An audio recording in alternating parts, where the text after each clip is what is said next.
What's good, guys? Fantasy Joe back here with my Week 6 wide receiver rankings. If you guys are new to the channel, make sure you hit that subscribe button, your one-stop shop to bring home that fantasy football championship, to let your friends and family know you're better fantasy football than them. Hit that subscribe button. It's that simple. Waiver wire videos, rankings, buy low, sell highs, all that stuff comes out every single week, usually a little bit more as well, depending on the week. But let's dive into these rankings. So at 1, I've got CeeDee Lamb against Detroit. I think that's going to be a great matchup. 2, I have Malik Neighbors against Cincinnati. I think he's going to continue to be hyper targeted. 3, we have Jamar Chase against the Giants. He's been awesome these last 2 weeks. 4, Amon-Ra St. Brown against Dallas. Drake London against Carolina. He's really been balling lately. Kirk Cousins has been throwing for a ton of yards. He's been getting a lot of targets. And a match against Carolina, you're rolling him out there with full confidence. Over 6, A.J. Brown against Cleveland. He should be back. 7, Jaden Reed against Arizona. He's a top 10 play right now.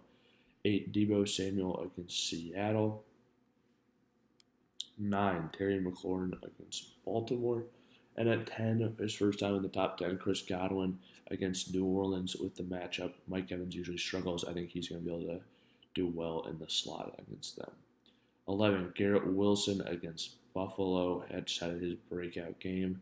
Speaking of breakout games, and one of our buy lows from a few weeks ago, we have Brandon Ayuk against Seattle next. 13, aforementioned Mike Evans against New Orleans. 14, DK Metcalf against San Francisco. San Francisco has not been nearly as good in defense as they were last year.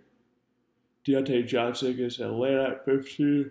Deontay's been getting a lot of targets from Andy Dalton. 16, Marvin Harrison Jr. against Green Bay. Hasn't been exactly what you hope, especially if Jair Alexander doesn't show up in this one. I think you can play Marv with full confidence.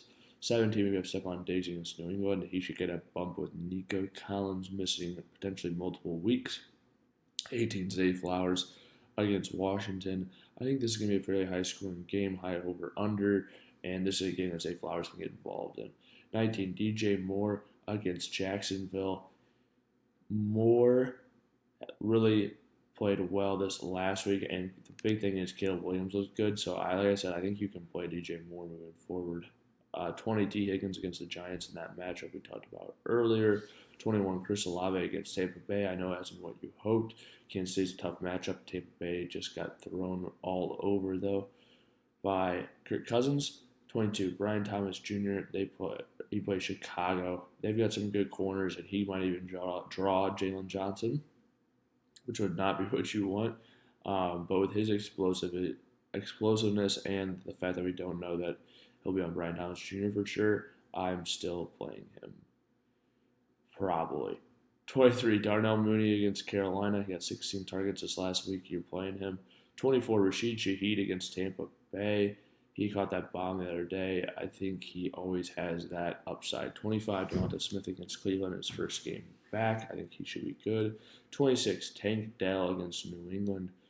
Tank Dell should be better moving forward, but we really haven't seen it yet this year, so we're really hoping that he steps up with Nico Collins out. I was all over Tank Dell in the offseason.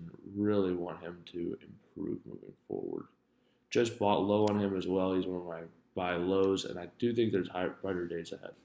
George Pickens against Vegas. Another guy's been getting targeted.